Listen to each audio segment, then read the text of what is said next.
दिल्ली का सिरमौर बनेगा यमुना पार। एशिया की सबसे बड़ी रेडीमेड गारमेंट्स मार्केट गांधीनगर स्थित अशोक बाजार में आयोजित वस्त्रिका 2025 में सम्मिलित होने के लिए मुख्यमंत्री श्रीमती रेखा गुप्ता स्वयं पहुंची। कमी रहे ना बहुतायत रहे, ना फालतू हो ना कम हो, और इस दृष्टि से जो शुरुआत हम करेंगे वो यमुना पार से करेंगे। पूरे रूट को दोबारा से फिक्स किया जाएगा। अधिकतम बसेस जितनी जरूरत पूरे यमुना पार को है वो दी जाएगी और इसकी शुरुआत यमुना पार से की जाएगी।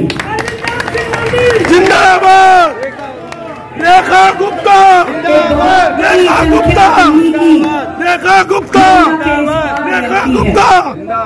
और जो मां यमुना के स्वच्छ होने का इंतजार कर रही है, मैं आपको चौथे उपहार के रूप में ये कहना चाहती हूँ कि मां यमुना का जो अविरल रूप है वो आपको समय के साथ बेहतर, सुंदर और बेहतर दिखाई देना शुरू होगा।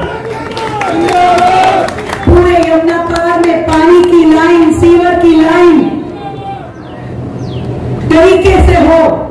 जहां जहां पानी की पाइपलाइन नहीं है वहां पे पानी की पाइपलाइन बिछाई जाए। जहां जहां पार्किंग की दिक्कत है वहां नहीं मल्टीपल पार्किंग बनाई जाए। जहां शौचालय नहीं है वहां शौचालय बनाए जाएंगे। इतना विश्वास दिलाती हूँ कि आपकी ये मुख्यमंत्री दीदी ना डरेगी, ना थकेगी, ना हारेगी। जब तक दिल्ली को दिल्ली के अधिकार ना मिल जाए वो आपके साथ संघर्ष करती रहेगी। आपके साथ संघर्ष करने का मेरा प्रण है। केवल आज गांधीनगर मार्केट को मैं जो कहना चाहती हूँ, आपके 50 साल पूरे होने पर दिल की गहराई से आपको बधाई और अभिनंदन। और association of wholesale garment, readymade garment association को मैं कहना चाहती हूँ, आप तो मोदी जी के सपनों को पूरा कर रहे हैं। मोदी जी हमेशा से स्वदेशी की बात कहते हैं और हम सबको भी, हर भारतीय को यही आह्वान करते हैं कि हम स्वदेशी अपनाएं, देश में निर्मित अपना सामान।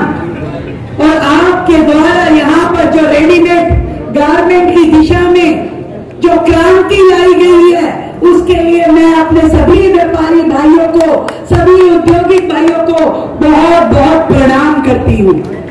आपने पूरी दिल्ली में इनकम का बहुत बड़ा स्रोत खड़ा किया है।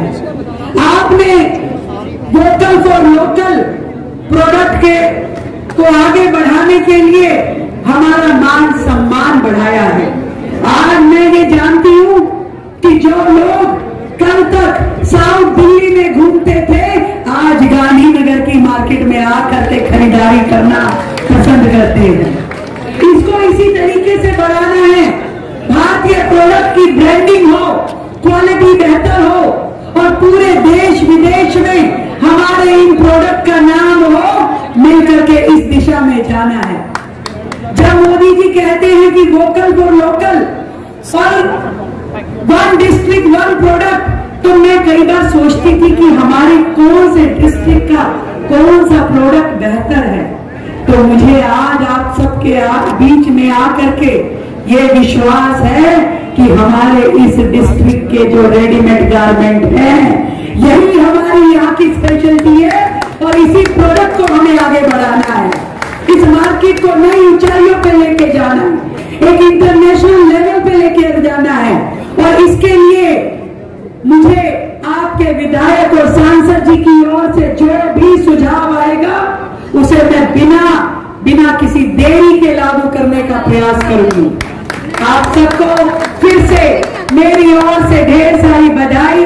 ये 50 साल का स्वर्णिम सफर आप सबको मैं बहुत बहुत शुभकामनाएं देते हुए कि आप और आगे बढ़े, तरक्की करें और अपने साथ देश को आगे लेकर के जाएं। भारत माता की जय। भारत माता की जय। इस मौके पर केंद्रीय राज्य सड़क परिवहन मंत्री एवं पूर्वी दिल्ली के सांसद श्री हर्ष मल्होत्रा, यमुना पार विकास बोर्ड के अध्यक्ष श्री अरविंदर सिंह लवली, निगम पार्षद श्री संदीप कपूर, निगम पार्षदा श्रीमती प्रिया कंबोज, निगम पार्षदा डॉक्टर मोनिका पंत, निगम पार्षदा श्रीमती नीलम जीतू चौधरी, श्री भारत गौड़ सहित अनेक गणमान्य व्यक्ति भी मौजूद रहे। कि वो गांधीनगर मार्केट में आए, गांधीनगर की समस्याओं पे उन्होंने गौर किया। गांधीनगर के व्यापारियों के 50 साल पूरे होने के उत्सव के ऊपर वो जो है यहाँ पे आए और सबको शुभकामनाएं दी। जहाँ तक इस कार्यक्रम की बात है, जैसा हर्ष जी ने कहा कि ये पहले से तय प्रोग्राम था और भारतीय जनता पार्टी नरेंद्र मोदी जी के नेतृत्व वाली सशक्त पार्टी है। यहाँ के सांसद, यहाँ के मुख्यमंत्री, यहाँ के विधायक, यहाँ के निगम पार्षद, यहाँ के कार्यकर्ता, डर और भारतीय जनता पार्टी के कार्यकर्ता का आपस में कोई नाता नहीं। इस अवसर पर दिल्ली की मुख्यमंत्री श्रीमती रेखा गुप्ता ने कहा कि यमुना पार में दिल्ली की बहुत बड़ी आबादी रहती है, इसलिए उनका प्रत्यक्ष ध्यान यमुना पार के विकास पर केंद्रित रहता है। इस अवसर पर मुख्यमंत्री रेखा गुप्ता ने स्पष्ट रूप से कहा कि वह दिल्ली वासियों को उत्कृष्ट सुविधाएं प्रदान करने के लिए सदैव संघर्षरत रहेंगी। मुख्यमंत्री ने कहा कि यमुना पार विकास बोर्ड के अध्यक्ष पद पर विराजमान गांधीनगर विधानसभा क्षेत्र के विधायक श्री अरविंदर सिंह लवली यमुना पार विकास बोर्ड के माध्यम से यमुना पार की तकदीर व तस्वीर बदलने में कोई कोर कसर नहीं छोड़ेंगे। ज्ञात रहे कि दिल्ली का यमुना पार क्षेत्र विभिन्न समस्याओं से त्रस्त है। यहाँ पर मौजूद 300 से भी अधिक अनधिकृत कॉलोनियां राष्ट्रीय राजधानी क्षेत्र दिल्ली के जी का जंजाल बन चुकी हैं। यमुना पार दिल्ली के क्षेत्रफल का कुल 10वां हिस्सा है, लेकिन यहाँ पर राष्ट्रीय राजधानी क्षेत्र दिल्ली की 25% आबादी निवास करती है। आबादी का अत्यधिक घनत्व होने के कारण यमुना पार की अनेक समस्याएं विकराल रूप धारण कर चुकी हैं। यमुना पार विकास बोर्ड के गठन में सभी पार्टियों के सभी विधायक, सांसद व सभी विभागों के प्रतिनिधि शामिल होते हैं, जिससे यमुना पार विकास बोर्ड अत्यंत प्रभावी ढंग से धरातल पर कार्य करने में सफल होता है। यमुना पार में बहुत मुद्दे हैं। देखिए, यमुना पार विकास बोर्ड जो है वो मदन लाल खुराना जी जब मुख्यमंत्री थे उस समय बना था। उसके बाद साहब सिंह वर्मा जी मुख्यमंत्री रहे तब भी कंटिन्यू हो रहा, सुषमा स्वराज जी बनी तब भी कंटिन्यू रहा, शीला जी मुख्यमंत्री रही तब भी कंटिन्यू रहा। लेकिन अचानक पिछले 10 सालों में जो है एक डिफंक्ट सी बॉडी यमुना पार विकास बोर्ड हो गया था, जिसका खमियाजा यमुना पार को बहुत भुगतने को मिला। विशेष करके जो बेसिक एम्यूनिटीज़ हैं यमुना पार की, अंदर internal roads, sewage system, parks, community centres, इनका रखरखाव या नए कम्युनिटी सेंटर बनना। हम सीबीडी ग्राउंड में खड़े हैं। मुझे आज भी याद है कि 10-12 साल पहले जो है यहाँ पर बहुत सारी चीज़ों के लिए जगह अलॉट हुई थी, हैबिटेट सेंटर के लिए जगह अलॉट हुई थी, लेकिन वो सब कुछ पिछले 10 सालों में रुक गया।